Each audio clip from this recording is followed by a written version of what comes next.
Attention. طيب, salam alaikum.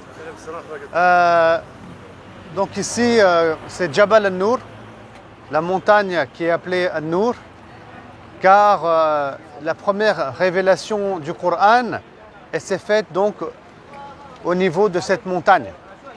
Et c'est en haut que se trouve ce qu'on appelle la grotte de Hira, Ghari Hira.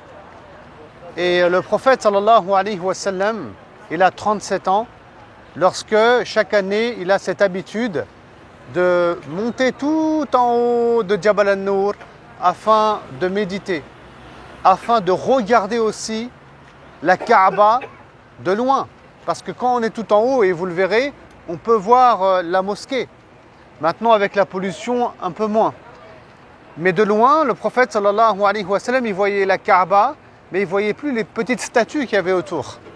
Parce qu'elles étaient insignifiantes à cette distance-là. Et le prophète sallam, il adorait comme ça Allah subhanahu wa ta'ala, sans vraiment le connaître. Il sait que l'idolâtrie, c'était quelque chose d'infondé, et puis il avait foi en Allah sans le connaître.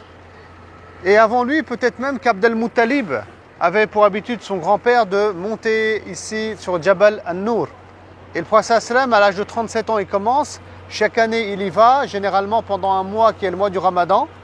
Et quand il aura 40 ans, et ben pour la première fois, le prophète sallallahu alayhi wa sallam va recevoir la révélation. Et donc on a l'ange Gabriel qui va lui apparaître au prophète sallallahu alayhi wa sallam.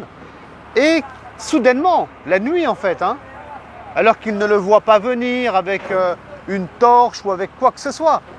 Soudainement, il le voit comme ça apparaître. Et l'ange Gabriel va lui dire « Iqra, lis ». Et le prophète sallallahu alayhi wa sallam, il est analphabète. Et il ne voit même pas de livre. Donc il ne sait pas de quoi il s'agit. Donc il est censé recevoir quelque chose, le détecter et le lire. Et lui, il dira qu'il ne sait pas lire.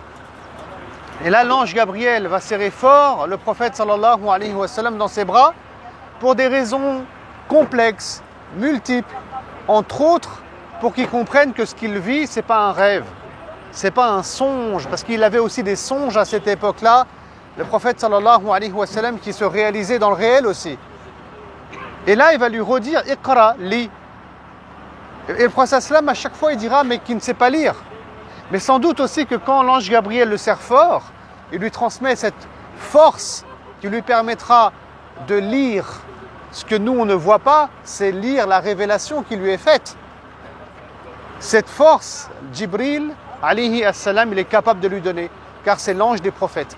Il est l'intermédiaire entre Allah subhanahu wa ta'ala, les prophètes et les messagers qu'il y a eu.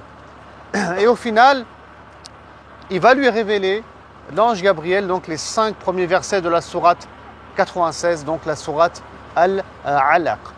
Mais avant de rentrer dans ces détails-là, sachez que le prophète sallallahu alayhi wa sallam, par la suite, bien sûr, il sera habitué à la révélation. Il sera capable de lire avec les yeux de son cœur cette révélation al-wahyu qui lui est faite. Et le Coran va imprégner son âme à un point où le prophète sallam, il n'aura pas besoin comme nous de réviser le Coran. C'est pour ça qu'Allah subhanahu wa ta'ala dit « Sanuqari'uka fala tansa » on va te transmettre, te lire le Coran et tu n'oublieras pas.